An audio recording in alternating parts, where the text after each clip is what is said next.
پروردگار بہروبر۔ اعوذ باللہ من الشیطان الرجیم، بسم اللہ الرحمن الرحیم۔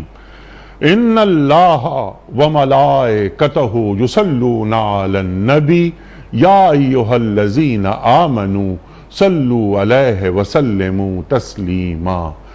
اللہم صلی علی سیدنا و نبینا و شفیعنا و مولانا محمد وعلی آل محمد وبارک وسلم۔ محترم خواتین و حضرات، السلام علیکم۔ پیام صبح کے ساتھ ایک بار پھر حاضر میں ہوں، آپ کا میزبان انیق احمد۔ روزانہ آپ کی خدمت میں حاضر ہوتے ہیں اپنے عہد کے جید علماء کے ساتھ اور سیکھتے ہیں ان سے کہ قرآن کریم ہم سے کیا کہہ رہا ہے۔ قرآن کریم کی ان آیات پر ہم اپنے معزز علماء سے بات کروا رہے ہیں کہ جن آیات میں اللہ تعالیٰ براہ راست مخاطبت فرما رہا ہے، یعنی اللہ تعالیٰ کا اس میں گرامی موجود ہے، اس میں جلالہ موجود ہے، اور اللہ تعالیٰ ہمیں وقار کے ساتھ جینے، رہنے، بسنے کے طریقے بتا رہا ہے۔ خواتین و حضرات، آج کی جو آیات ہیں وہ ہیں سورۃ الاعراف کی آیات 55 اور 56۔ اللہ تعالیٰ کیا فرما رہا ہے؟ خواتین و حضرات، ایک تعلق اللہ سے ہوتا ہے ہمارا دعا کے ذریعے۔ الدعاء مخ العبادہ، اللہ تعالیٰ فرماتا ہے، اللہ کے رسول صلی اللہ علیہ وآلہ وسلم فرما رہے ہیں، الدعاء مخ العبادہ، دعا عبادت کا مغز ہے۔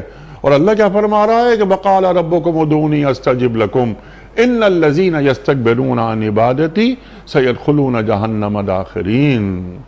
خواتین و حضرات، دعا کے بہت سے طریقے، دعا کی شرائط وغیرہ وغیرہ کئی پروگرامز میں ہم یہ بات کروا چکے ہیں، لیکن یہ جو آیات ہے اس میں اللہ تعالیٰ فرما رہا ہے کہ اپنے رب کو پکارو، گڑ گڑاتے ہوئے بھی اور چپکے چپکے بھی۔ اللہ اکبر۔ تو اپنے رب سے مانگنے کا طریقہ کیا ہے؟ آدمی کیا بآواز بلند دعا مانگے یا دل میں دعا مانگے، سجدے میں سرگوشی کرے جو کہ آسمانوں تک جاتی ہے؟ خواتین و حضرات، حضرت امام زین العابدین کا قول یاد آتا ہے۔ آپ فرماتے ہیں کہ اے اللہ، تجھے معلوم ہے کہ مجھے کیا مطلوب ہے، لیکن کیونکہ تیرا حکم ہے ساتھ پکارو۔ اللہ تعالیٰ کیا فرما رہا ہے؟ خواتین و حضرات، اللہ کی رحمت نیک کردار لوگوں کے قریب ہے۔ یہاں پر یہ آیات مکمل ہو رہی ہیں۔ ہم سیکھیں گے مفتی محمد زبیر صاحب سے۔ خواتین و حضرات، مفتی محمد زبیر صاحب کون آپ سے واقف نہیں، ہمارے ملک کا ممتاز نام، مقبول نام، فارغ التحصیل دارالعلوم کراچی، اور تشریف فرما ہے ہانگ کانگ سے تشریف لائے ہوئے ہمارے معزز مہمان، ممتاز عالم دین مفتی محمد شعیب صاحب۔ مفتی صاحب، ہم آپ کو خوش آمدید کہتے ہیں۔ اور قاری قرآن محترم قاری لیاقت حسین صاحب تشریف فرما ہیں۔ قاری صاحب، آپ سے گزارش کروں گا کہ سورہ اعراف کی آیات 55 اور 56 کی تلاوت سے آج کے پروگرام کا آغاز فرمائیے۔ اعوذ باللہ من الشیطان الرجیم،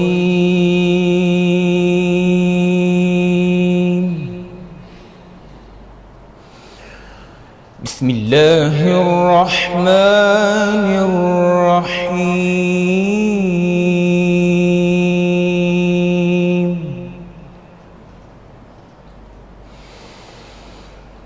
ادعوا ربکم تضرعا وخفیة انہ لا يحب المعتدین۔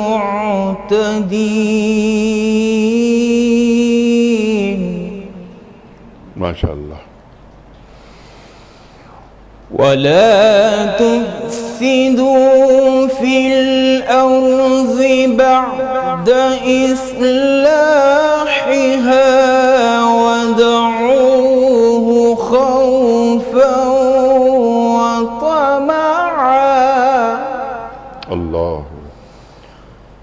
إن رحمة الله قريب من المحسنين۔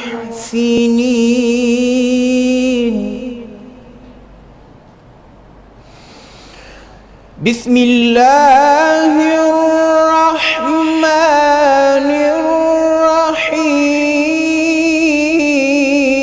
الرحیم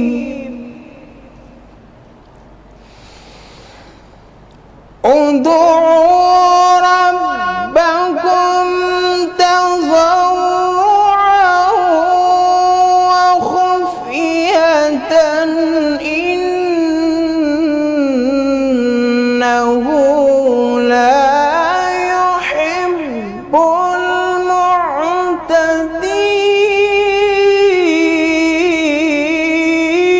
المعتدين ماشاءاللہ ماشاءاللہ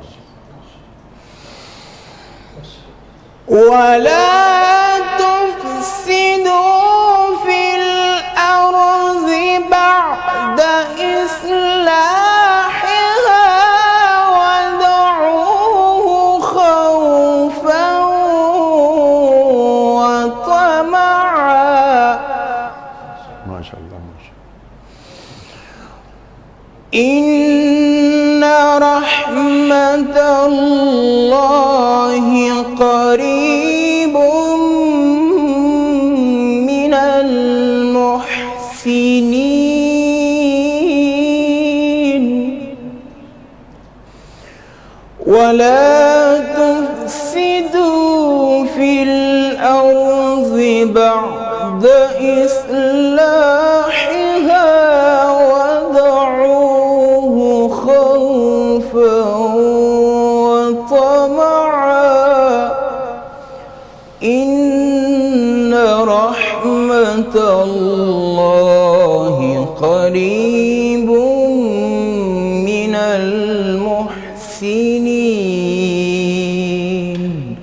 صدق الله العظيم ماشاءاللہ ماشاءاللہ جزاک اللہ قاری صاحب سبحان اللہ سبحان اللہ قاری لیاقت صاحب نے سورۃ الاعراف کی آیات 55 اور 56 کی تلاوت کی سعادت حاصل کی ترجمہ پیش کر رہا ہوں اپنے رب کو پکارو گڑ گڑاتے ہوئے اور چپکے یقیناً وہ حد سے گزرنے والوں کو پسند نہیں کرتا زمین میں فساد برپا نہ کرو جبکہ اس کی اصلاح ہو چکی ہے اور اللہ ہی کو پکارو خوف کے ساتھ اور طمع کے ساتھ یقیناً اللہ کی رحمت نیک کردار لوگوں سے قریب ہے صدق اللہ العظیم خواتین و حضرات محترم مفتی محمد زبیر صاحب کی خدمت میں اس سے پہلے کہ ہم آج کے پروگرام کے حوالے سے پہلا سوال رکھیں کل کے پوچھے گئے سوال کا درست جواب اور آج کا سوال آپ کی خدمت میں کل کا سوال یہ تھا کہ فتح مکہ کے بعد سرکار دو عالم صلی اللہ علیہ وآلہ وسلم نے مکہ کا گورنر کن صحابی کو مقرر فرمایا تھا درست جواب حضرت عتب بن اسد رضی اللہ تعالی عنہ آج کا سوال نوٹ فرما لیجئے کس نبی کی قوم پر تیز ہوا کا طوفان آیا تھا حضرت داؤد علیہ السلام کی قوم پر یا حضرت ہود علیہ السلام کی قوم پر یا حضرت صالح علیہ السلام کی قوم پر جو درست جواب آپ سمجھتے ہوں روانہ فرمائیے ہمارے فون نمبرز ہیں 00922127009 ہمارا دوسرا فون نمبر ہے 009221343000980 ہمارا ای میل ایڈریس ps@dunyatv.tv ہمارا SMS کا نمبر 3031 اور ہمارا واٹس ایپ کا نمبر ہے 009232182509194 حضرت ارشاد فرمائیے کہ اللہ تعالیٰ سورہ اعراف کی آیت نمبر 55 میں کیا بیان فرما رہا ہے کیا دعا کے آداب بتائے جا رہے ہیں حضرت زکریا علیہ السلام خفیہ چپکے دعا مانگ رہے ہیں ارشاد بسم اللہ الرحمن الرحیم نحمدہ ونصلی علی رسول الکریم اما بعد آپ نے جیسا کہ انٹرو کے اندر فرمایا کہ دعا عبادت کا مغز ہے حدیث میں آپ صلی اللہ علیہ وسلم نے ارشاد فرمایا کہ الدعاء مخ العبادہ دعا عبادت کا مغز ہے ایک اور روایت کے اندر جو صحیح ابن حبان کے اندر آئی ہے الدعاء هو العبادہ دعا ہے ہی عبادت جب دعا عبادت کا مغز ہے تو سورہ اعراف آیت نمبر 55 کے اندر اللہ نے دعا کا پھر مغز بیان کیا ہے دعا عبادت کا مغز، سبحان اللہ۔ اور خود دعا کا مغز کیا ہے وہ آیت نمبر 55 میں اللہ رب العزت نے بیان فرما دیا، ادعو ربکم تضرعا وخفیہ،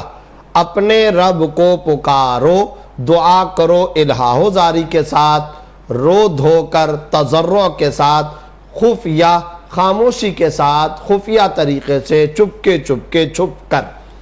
اللہ رب العزت نے یہ دو الفاظ یہاں پر بیان فرمائے۔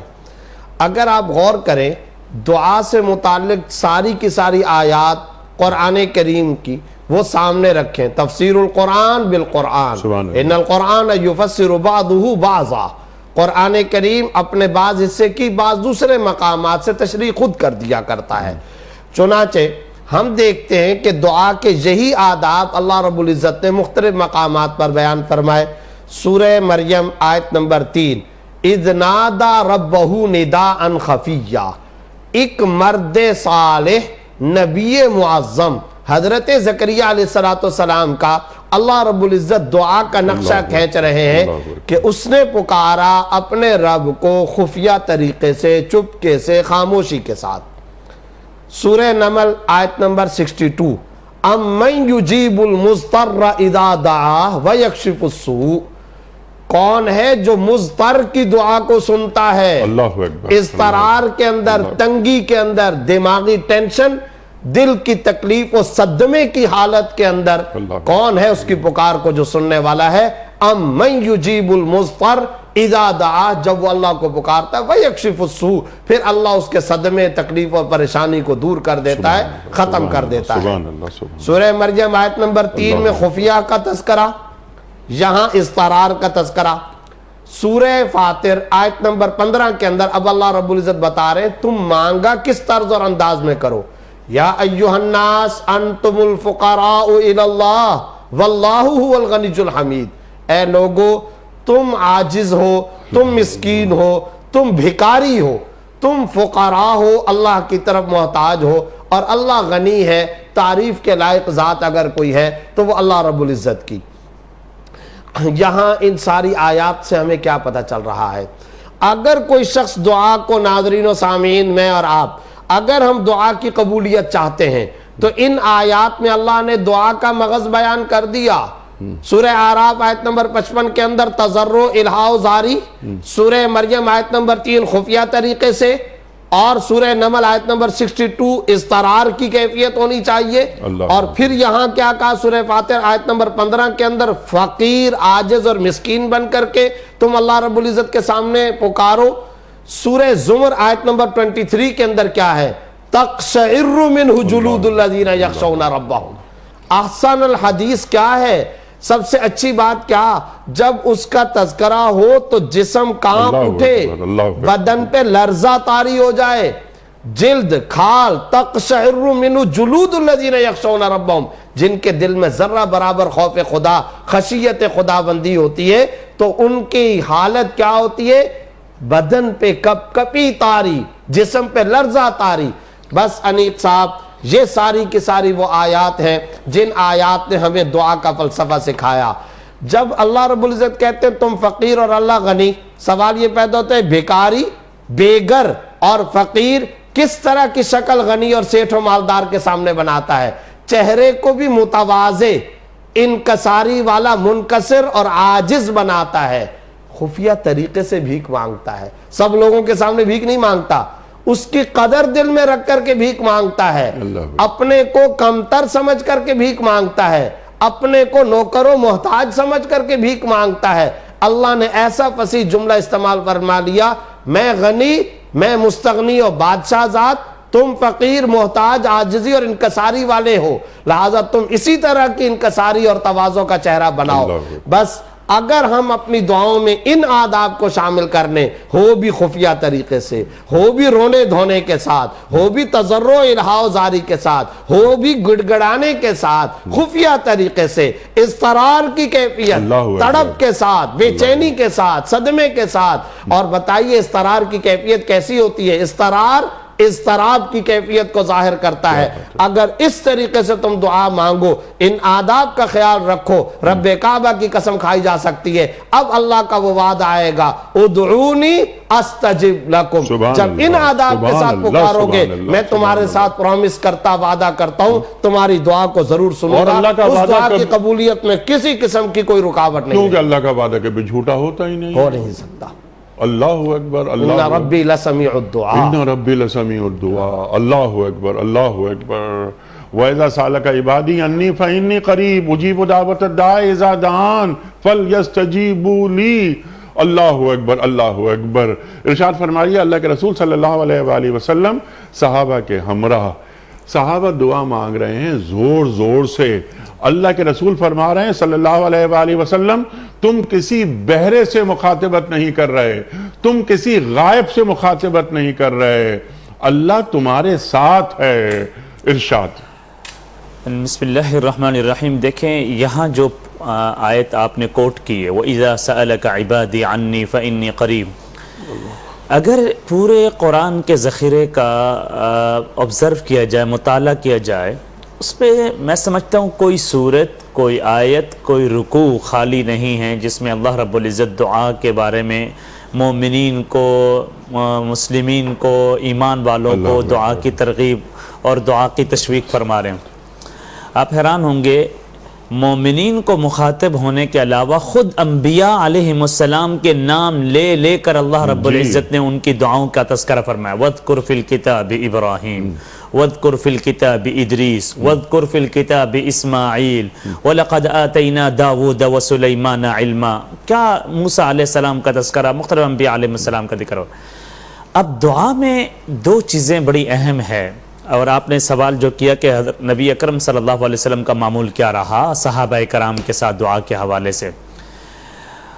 جب کبھی بھی کسی صحابی کو اپنے معاشرتی مسئلے کے حوالے سے، اپنے سوسائٹی کے مسئلے کے حوالے سے، اپنے فیملی اور گھر کے مسئلے کے حوالے سے کوئی مسئلہ، کوئی پریشانی درپیش ہوئی، وہ آئے دربار رسالت میں نبی اکرم صلی اللہ علیہ وسلم کو پیش کیا۔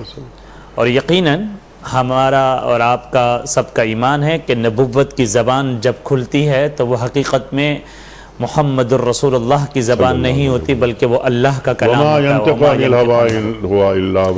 تو جب کبھی بھی کسی مسئلے سے متعلق بات ہوئی، اللہ رب العزت نے نبی اکرم صلی اللہ علیہ وسلم کو مخاطب ہو کر فرمایا اے محمد قل صلی اللہ علیہ وسلم، قل آپ فرما دیجئے، یسألونک عن الیتامی قل، یسألونک عن المحیض قل، جتنے بھی ذخیرے پہ قد سمع اللہ قول التی تجادلک فی زوجہا وتشتکی الی اللہ، وہاں پر بھی آگے حکم فرمایا آپ یوں فرمایا۔ لیکن جب بات آئی دعا کی تو فرمایا کہ اب واسطے سب ختم کر دو، اب میں شہرک سے زیادہ قریب ہوں اور تمہارے پاس ہوں، تمہارے قریب۔ وَإِذَا سَأَلَكَ عِبَادِي، اب یہاں پہ قل کا لفظ اللہ تعالیٰ نہیں ارشاد فرما رہے ہیں، عنی میرے بارے میں بات ہو رہی ہے تو سن لو فَإِنِّي قریب۔ اب آپ سنیے یہاں پہ ایک عجیب بات، ایک صحابی ہیں، آپ نے صحابہ کرام کے عمل سے متعلق پوچھا، ایک بڑا مشہور نام ہے حضرت طلحہ۔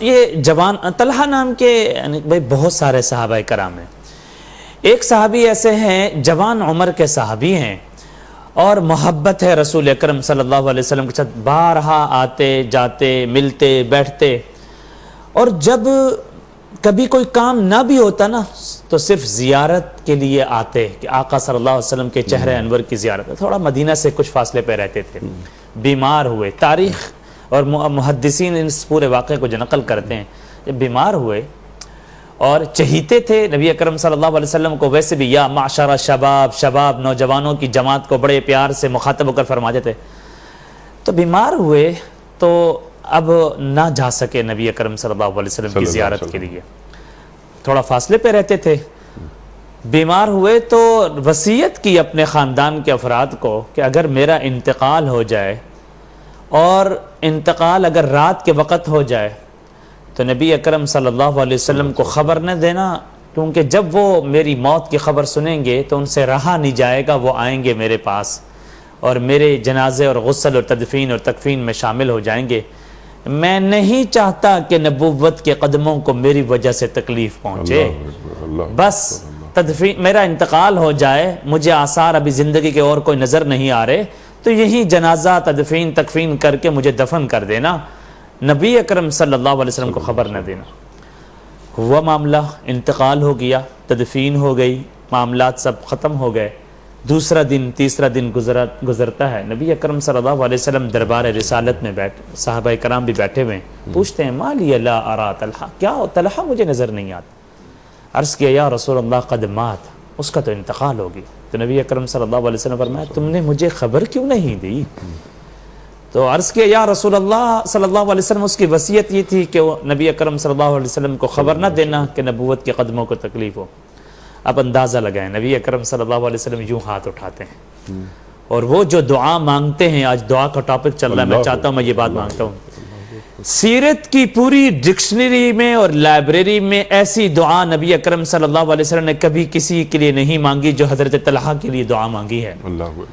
تاریخ میں وہ دعا, حدیث میں جو نقل ہے, اللہم آسمان کی طرف دیکھ کر نبی اکرم صلی اللہ علیہ وسلم یہ الفاظ استعمال فرمائے, اللہم الق طلحہ وہو یضحک علیک وانت تضحک علیک, یا اللہ یہ طلحہ مجھ سے بہت پیار اور محبت کرتا تھا, بس ابھی آپ طلحہ سے ملاقات کر لیجئے, اس انداز میں آپ کی ملاقات ہو کہ طلحہ آپ کو دیکھ کر مسکرا رہا ہو اور آپ طلحہ کو دیکھ کے مسکرا رہے ہیں. یہ وہ دعا کے انداز تھے جو نبی اکرم صلی اللہ علیہ وسلم نے سکھائے ہیں. آج المیہ یہ ہے, ہم لوگ رٹی رٹائیں دعائیں تو مانگ لیتے ہیں, دل سے وہ جو پکار ہوتی ہے نا وہ نہیں مانگتے. ایک پکار اور ایک یقین کے ساتھ, طمع کے ساتھ, خوف کے ساتھ. جب کبھی بھی میرے اور آپ کے سینے میں امید اور خوف, یہ دونوں چیزیں لازمی ہیں.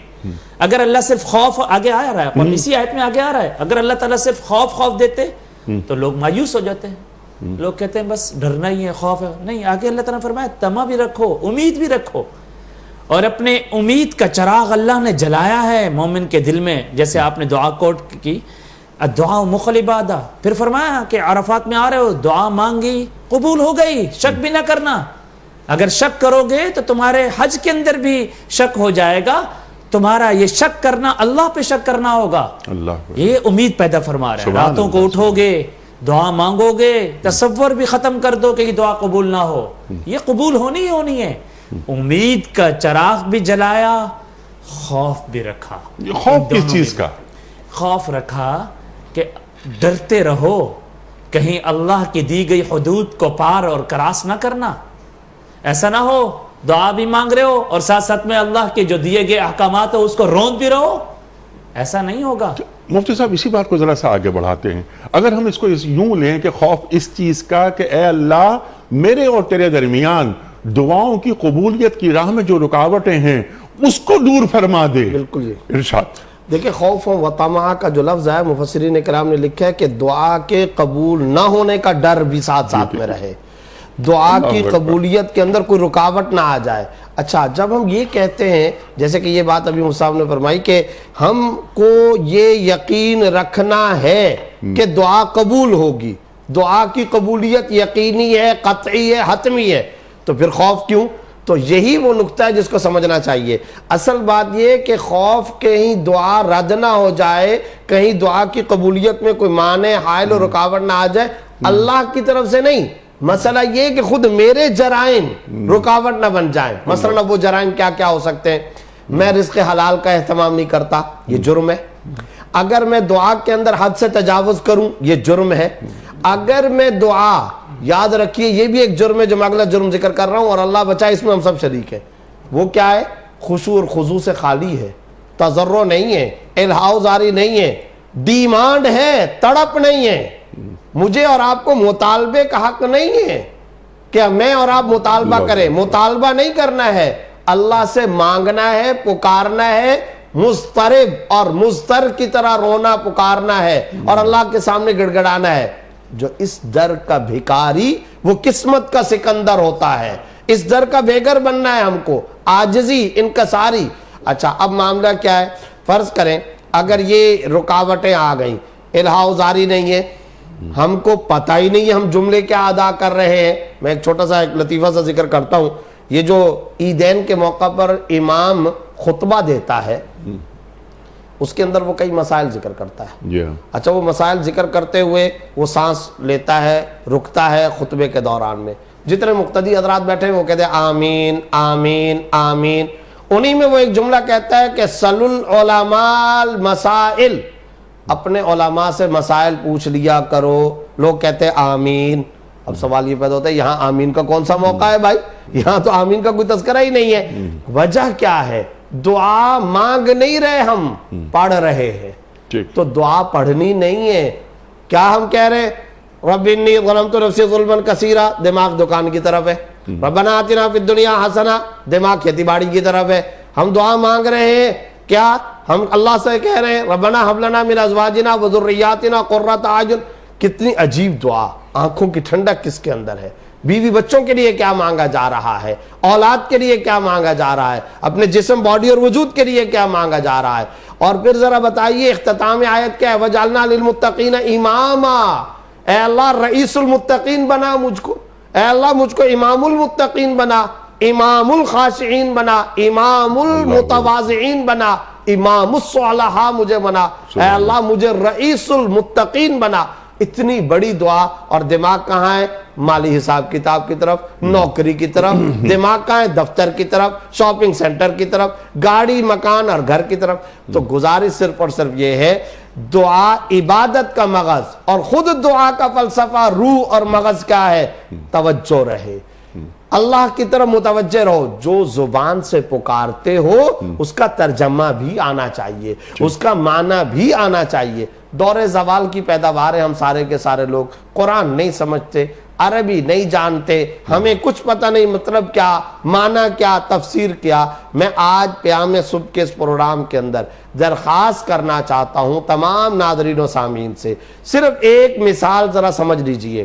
آپ بیٹھے ہوئے، فرض کریں کہ ایک بادشاہ سلامت بیٹھا. میں دنیا کی ایک مثال دے رہا ہوں، حضرت مجدد صاحب رحمۃ اللہ نے مثال لکھی ہے.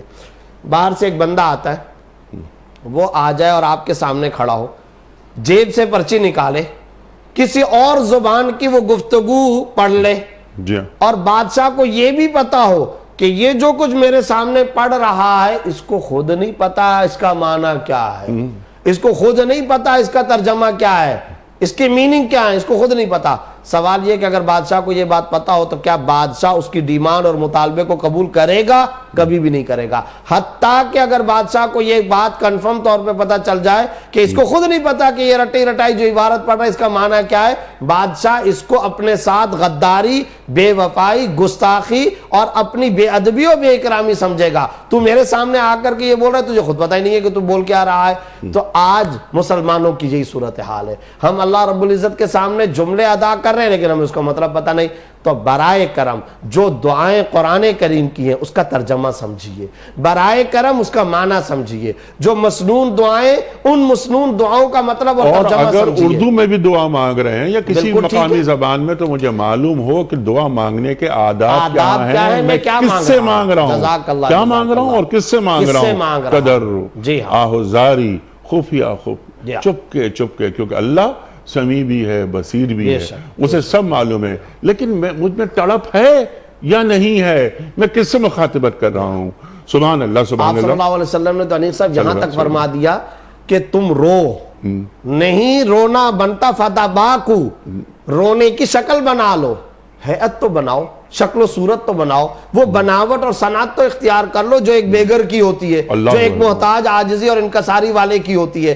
اگر انسان، اور یہ بات بھی میں بتا دوں، بہت سارے لوگ کہتے ہیں خانہ کعبہ کے سامنے آپ ہمارے لیے دعا کیجئے گا، روضہ رسول صلی اللہ علیہ وسلم کے سامنے، یقیناً وہ دعا کی قبولیت کے اہم ترین مقامات ہیں اور مقامات مستجابہ ہیں، بالکل صحیح ہے.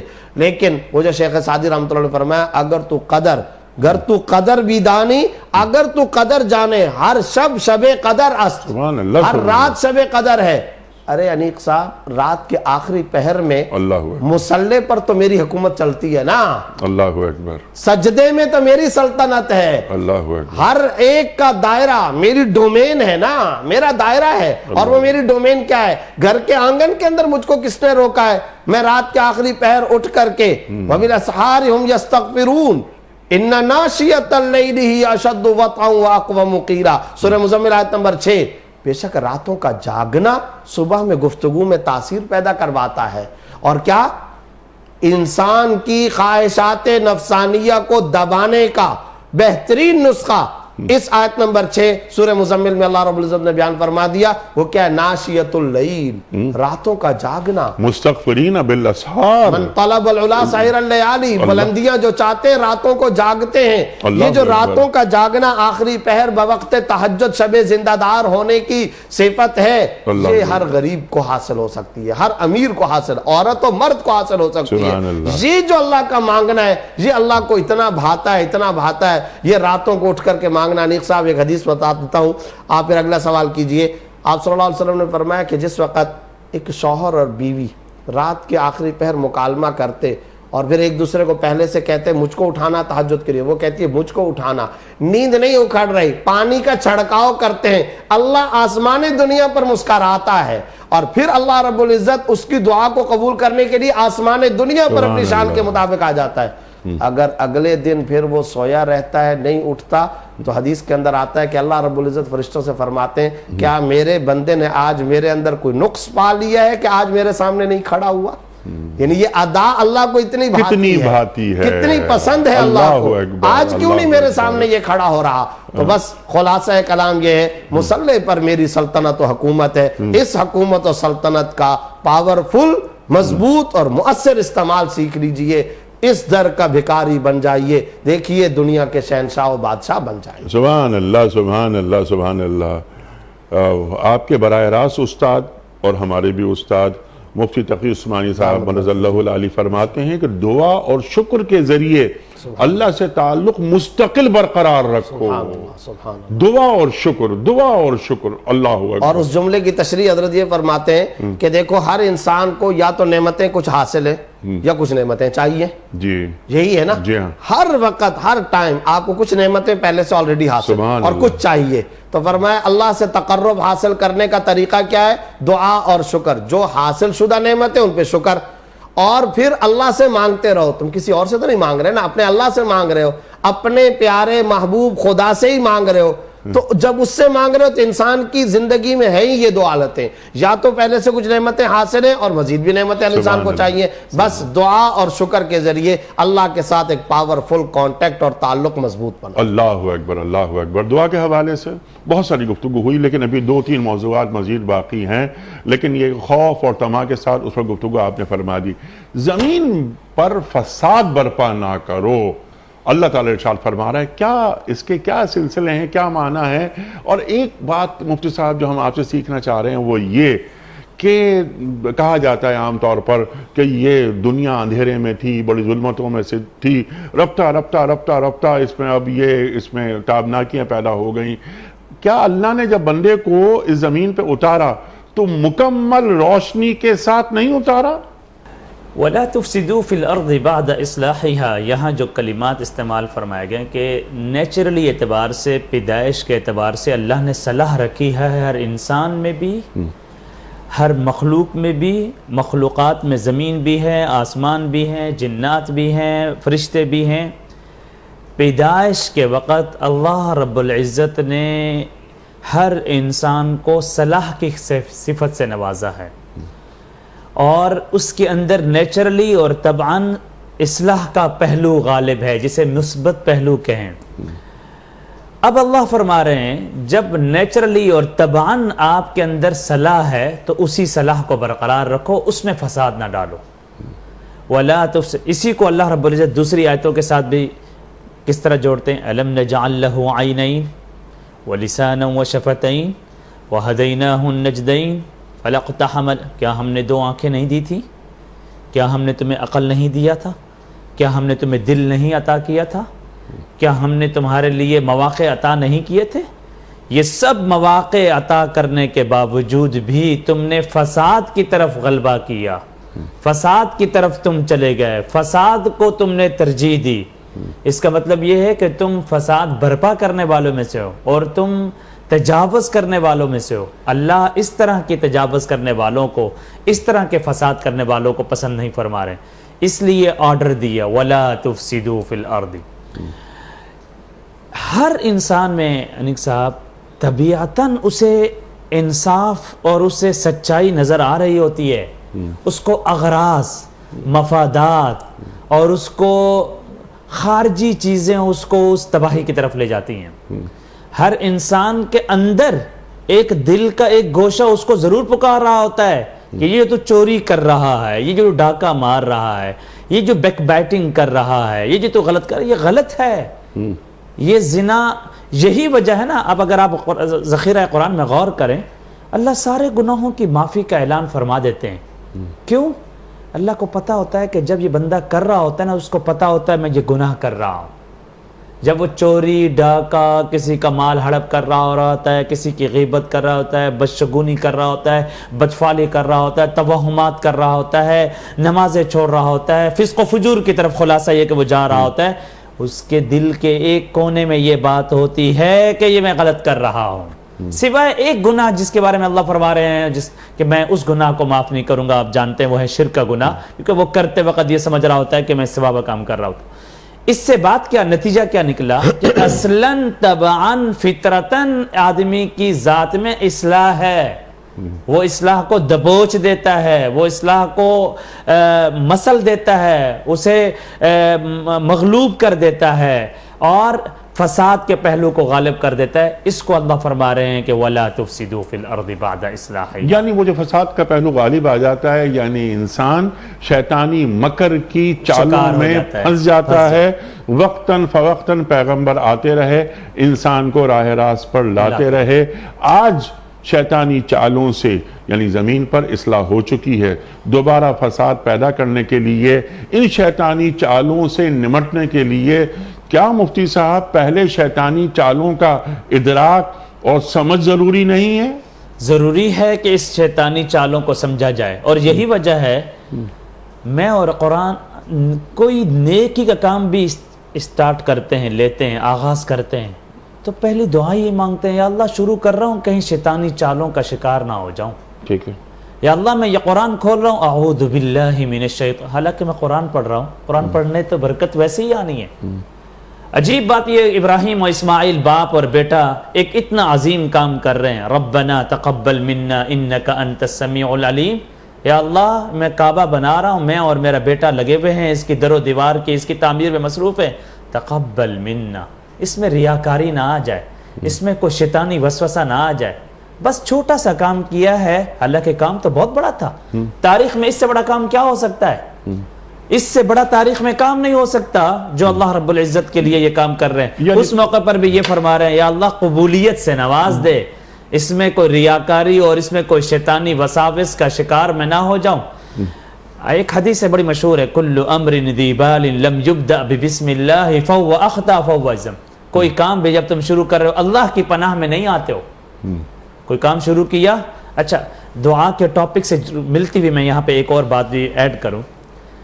عجیب بات یہ ہے کہ اللہ رب العزت نماز، نبی اکرم صلی اللہ علیہ وسلم نماز شروع کرنے کے لیے، نماز میں خشوع اور خضوع برقرار رکھنے کے لیے بھی دعا کا حکم فرما رہے ہیں، حالانکہ جو نماز ہے وہ ہے یہ عبادت، لیکن اللہ رب العزت یہ نبی اکرم صلی اللہ علیہ وسلم یہ فرما رہے ہیں کہ ہو سکتا ہے میری نماز وساوس کا شکار ہو جائے، میری نماز جو ہے وہ خیالات میں بڑھ جائے، میری نماز میں خشوع اور خضوع نہ رہے۔ تو نبی اکرم صلی اللہ علیہ وسلم نماز کو شروع کرنے سے پہلے کیا فرما رہے ہیں؟ اللہم احسن وقوفی، یا اللہ کھڑا تو ہو رہا ہوں، میرے اس کھڑے ہونے کو اچھا بنا دے۔ سبحان اللہ۔ اور میں سمجھتا ہوں جس کی طرف مفتی صاحب نے اشارہ بھی فرمایا اور آپ بھی یہ انٹرو میں کہہ رہے تھے، ہم دعا بھی مانگ رہے ہوتے ہیں نا یا عبادت بھی کر رہے ہوتے ہیں تو ہمیں ڈر اور خوف رہتا ہے کہ پتہ نہیں یہ عبادت خالص اللہ کے لیے ہوئی بھی ہے یا نہیں۔ ٹھیک، چنانچہ نماز پڑھتے ہوئے ہماری نمازوں کا حال کیا ہوتا ہے، جس کی طرف مستر نے اشارہ بھی کیا، نماز پڑھتے ہوئے خیال آ رہا ہے فلاں جاب، فلاں بزنس، فلاں دکان کا حساب، شیطان مسلسل نماز کے دوران بھی حملہ کر رہا ہے۔ اس سے بچاؤ کے لیے نبی اکرم صلی اللہ علیہ وسلم فرما رہے ہیں دعا کر لو نماز شروع کرنے سے پہلے بھی، یا اللہ میرے کھڑے ہونے کو اچھا بنا دے اور شیطان کے وساوس، اس کی مکر اور اس کی چالوں سے مجھے بچا دے۔ سبحان اللہ، سبحان اللہ۔ اچھا مفتی صاحب، یہاں پر یہ بہت اہم ٹاپک ہے کہ زمین میں فساد برپا نہ کرو جبکہ اس کی اصلاح ہو چکی ہے، بنیادی گفتگو عطا فرما دی۔ میرا سوال یہ تھا کہ ہر دور کے شیطان کی چالوں کے انداز مختلف ہوتے ہیں، تو آج کے جو شیطان کی چالیں کیا ہیں جس کی وجہ سے زمین پہ فساد برپا ہو رہا ہے؟ کیا اس کی بنیادی وجہ یہ نہیں کہ ہدایت من جانب اللہ ہوگی؟ جہاں جہاں عقل کو معیار بنایا گیا وہاں پر فساد پیدا ہوتا چلا گیا۔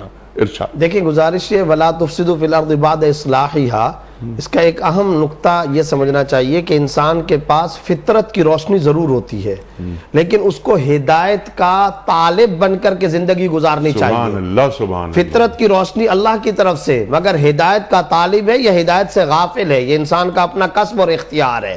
یہ دیکھنا چاہیے کہ یہ کس طریقے سے اب زندگی گزار رہا ہے۔ تو فرمایا فساد مت اختیار کرنا، ہدایت کے طالب بن کر کے رہو، یہ مت کہ ہدایت سے غافل اور کوتاہی بن کے کا رویہ تم اختیار کرو۔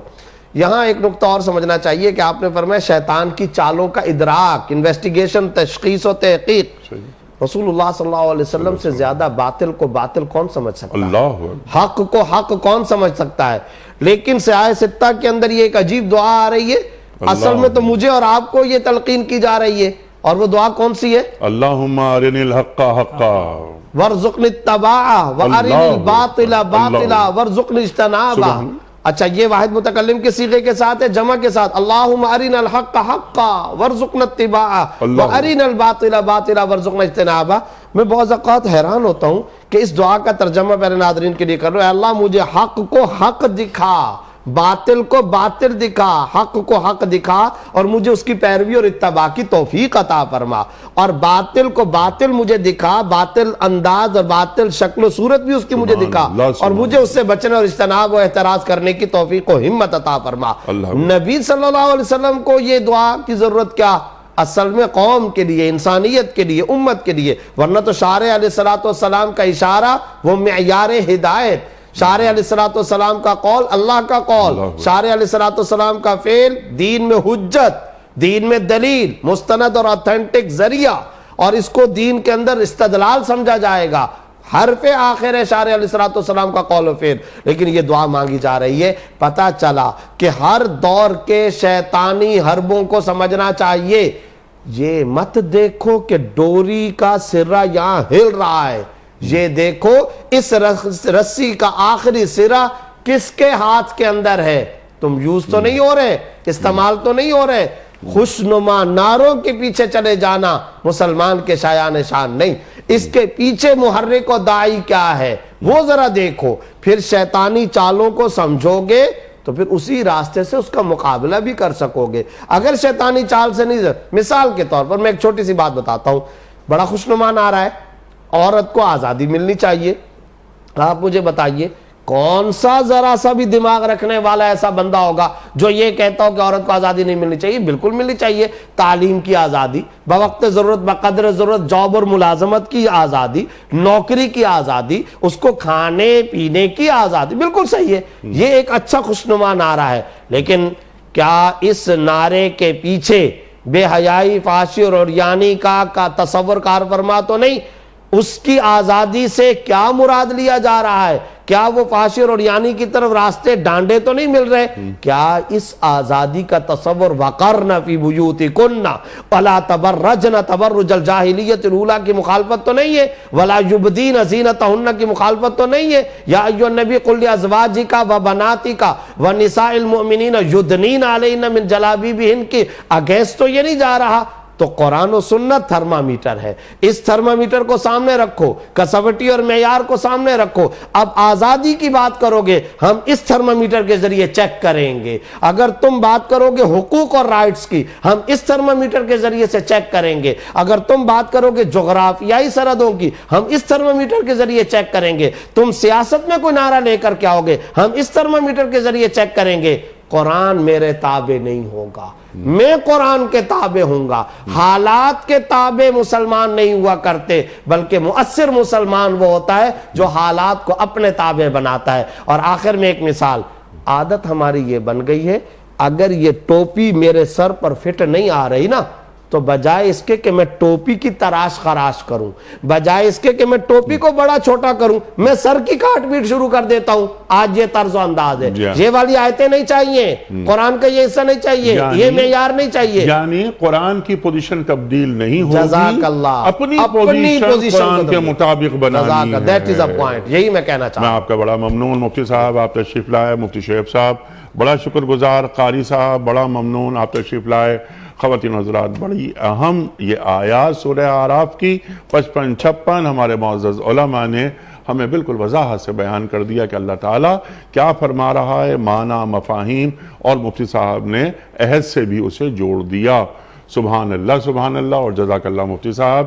آج کے پروگرام کا وقت یہاں مکمل ہوا، بہت ساری گفتگو مزید ہو سکتی ہے لیکن اہم نکات سب سامنے آ گئے الحمدللہ۔ ان رحمت اللہ قریب من المحسنین، بس وہ ایک آخری حصہ جو تھا وہ اس پہ گفتگو پھر کسی اور پروگرام میں انشاءاللہ ہم کروائیں گے آپ سے۔ خواتین حضرات، کوئز کل کا سوال یہ تھا کہ فتح مکہ کے بعد سرکار دو عالم صلی اللہ علیہ وآلہ وسلم نے مکہ کا گورنر کن صحابی کو مقرر کیا تھا؟ درست جواب حضرت عتب بن اسد رضی اللہ تعالی عنہ۔ آج کا سوال نوٹ فرما لیجئے، کس نبی کی قوم پر تیز ہوا کا طوفان آیا تھا؟ حضرت داؤد علیہ السلام کی قوم پر، یا حضرت ہود علیہ السلام کی قوم پر، یا حضرت صالح علیہ السلام کی قوم پر؟ جو درست جواب آپ سمجھتے ہوں روانہ فرمائیے۔ ہمارے فون نمبرز ہیں 00922 345 27009، ہمارا دوسرا فون نمبر ہے 00922 343 00980، ہمارا ای میل ایڈریس ps@dunyatv.tv، ہمارا SMS کا نمبر 3031، اور ہمارا واٹس ایپ کا نمبر ہے 0092321 825 0194۔ حضرت ایک پرچی نکال کر اعلان فرما دیجئے کہ آج کے ونر کون ہیں۔ آج کے ونر ہیں، آج ہے اریج سراج حیدرآباد۔ اریج سراج حیدرآباد سے آپ کی خدمت میں دنیا ٹی وی کی جانب سے کوئی اس کا صحیح جواب بتانے کے سلسلے میں بہت سے افراد نے صحیح جواب بتایا۔ آپ کا نام قرآن دازی کے ذریعے نکلا۔ مفتی زبیر صاحب کے دست مبارک سے دینی کتب پر مشتمل گفٹ ہیمپر بذریعہ کوریئر آپ کے گھر روانہ کیا جا رہا ہے۔ آپ کو بہت بہت مبارک ہو۔ اختتام ہوتا ہے پیام صبح کا روزانہ قول پر، اور وہ قول ہوتا ہے صاحب نہج البلاغہ امیر المومنین حضرت علی مرتضیٰ کرم اللہ وجہہ کا۔ آپ فرماتے ہیں کبھی بھی اپنے چہرے سے دکھ کو مت ظاہر ہونے دو، کیونکہ اس سے دوست غمگین اور دشمن خوش ہوتا ہے۔ اللہ اکبر۔ کبھی بھی اپنے چہرے سے دکھ کو مت ظاہر ہونے دو، کیونکہ اس سے دوست غمگین اور دشمن خوش ہوتا ہے۔ سبحان اللہ۔ اپنے میزبان انیق احمد کو اجازت دیجیے۔ خدا حافظ۔ پروردگار بہروں بر